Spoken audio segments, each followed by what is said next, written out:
Dosa SBY selama 10 tahun berkuasa. Dengan yang dilakukan hari ini yang memang sah-sah saja dan boleh-boleh saja, karena untuk mengukur dan membandingkan kinerja dari kedua pemerintahan tersebut.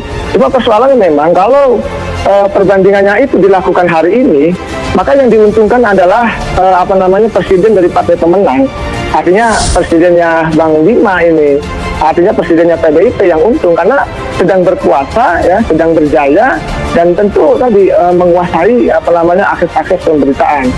Membandingkan dua kepemimpinan, entah itu presiden, entah itu gubernur, entah itu wali kota, bupati, bahkan lurah, saya kira itu sesuatu keniscayaan, ya, sesuatu yang realistis, dan menurut saya juga sesuatu yang sangat perspektif di dalam memberikan suatu hal-hal bagaimana cara menghadapi tantangan situasi.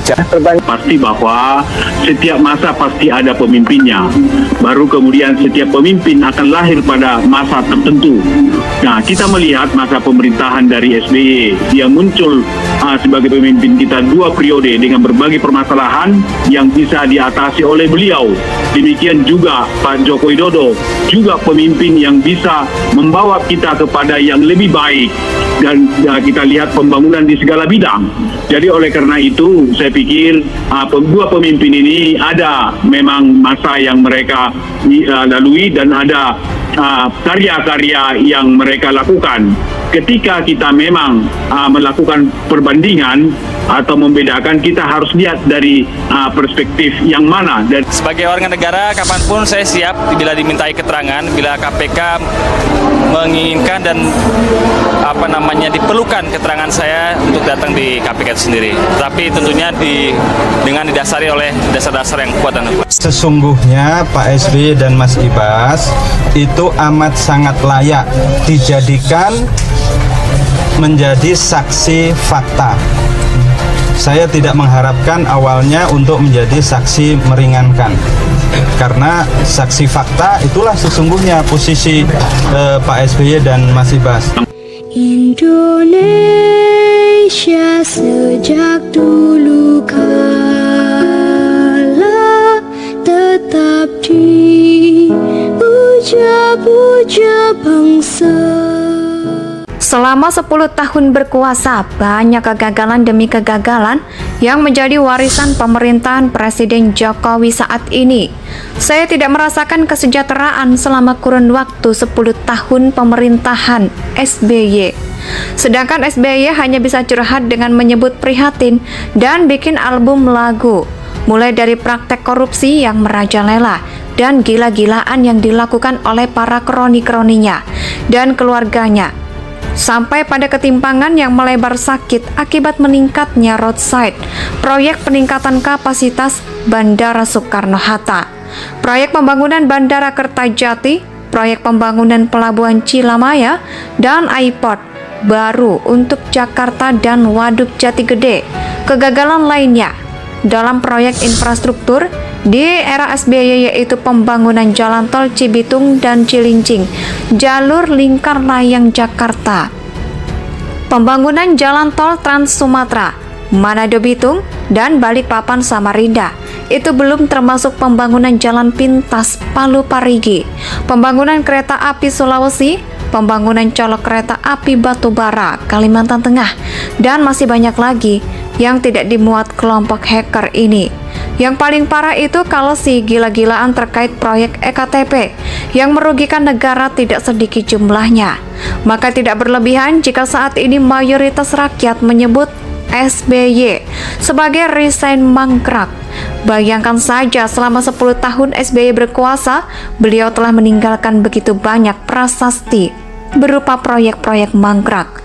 Proyek-proyek yang sedianya diperuntukkan bagi kepentingan rakyat justru mangkrak di mana-mana. Uang negara dihamburkan, rakyat dapat ampasnya saja. Selain proyek-proyek gagal yang nilainya triliunan rupiah, ada juga proyek mangkrak lainnya, yaitu mobil-mobil internet, layanan kecamatan, hasil akhir proyek itu menjadi tempat tinggal dan dedemit kuntilanak, genderuwo, dan jin-jin, dan juga menjadi rumah yang nyaman bagi curut, kecoa, semut, dan ular.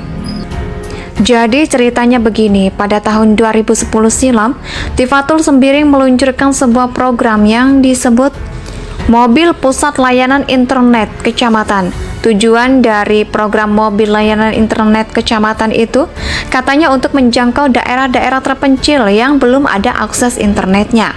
Layanan internet kecamatan tersebut bersifat mobile untuk menyediakan akses internet secara keliling di daerah-daerah tertinggal, termasuk namun tidak terbatas daerah-daerah perbatasan dan daerah-daerah lainnya yang terpencil. Program tersebut kemudian dieksekusi operasionalnya pada tahun 2011. Sistem bisnis berupa beli jasa, artinya Kominfo membayar jasa vendor berdasarkan kota gede jasa, sedangkan pengadaannya dilakukan oleh operator penyedia jasa proyek itu. Seharusnya dinikmati oleh rakyat agar dapat mencerdaskan bangsa dengan memberikan layanan akses internet di daerah-daerah terpencil yang belum terjangkau fasilitas internet.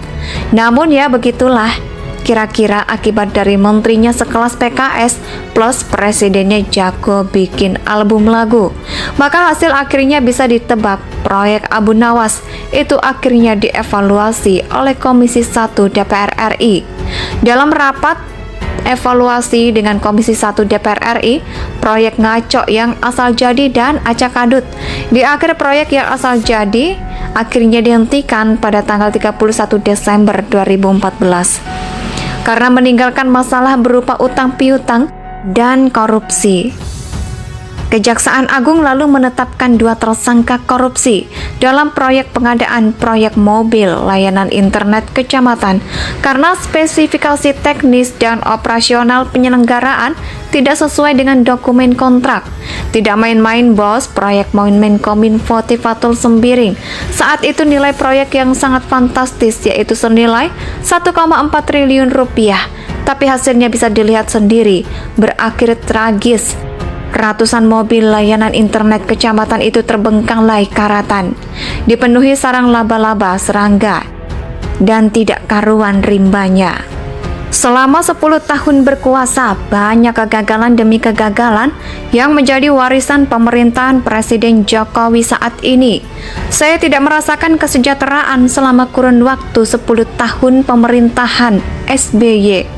Sedangkan SBY hanya bisa curhat dengan menyebut prihatin dan bikin album lagu, mulai dari praktek korupsi yang merajalela dan gila-gilaan yang dilakukan oleh para kroni-kroninya dan keluarganya, sampai pada ketimpangan yang melebar sakit akibat meningkatnya roadside, proyek peningkatan kapasitas Bandara Soekarno-Hatta, proyek pembangunan Bandara Kertajati, proyek pembangunan Pelabuhan Cilamaya, dan airport baru untuk Jakarta dan Waduk Jati Gede.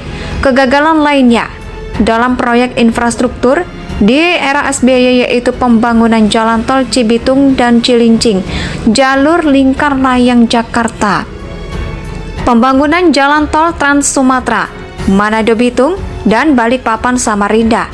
Itu belum termasuk pembangunan jalan pintas Palu Parigi, pembangunan kereta api Sulawesi, pembangunan colok kereta api Batubara, Kalimantan Tengah, dan masih banyak lagi yang tidak dimuat kelompok hacker ini. Yang paling parah itu kalau si gila-gilaan terkait proyek EKTP yang merugikan negara tidak sedikit jumlahnya. Maka tidak berlebihan jika saat ini mayoritas rakyat menyebut SBY sebagai resign mangkrak. Bayangkan saja selama 10 tahun SBY berkuasa, beliau telah meninggalkan begitu banyak prasasti berupa proyek-proyek mangkrak. Proyek-proyek yang sedianya diperuntukkan bagi kepentingan rakyat justru mangkrak di mana-mana. Uang negara dihamburkan. Rakyat dapat ampasnya saja. Selain proyek-proyek gagal yang nilainya triliunan rupiah, ada juga proyek mangkrak lainnya, yaitu mobil-mobil internet layanan kecamatan. Hasil akhir proyek itu menjadi tempat tinggal dan dedemit kuntilanak, genderuwo, dan jin-jin, dan juga menjadi rumah yang nyaman bagi curut, kecoa, semut, dan ular. Indonesia Indonesia tanah air beta, pusaka abadi nan jaya.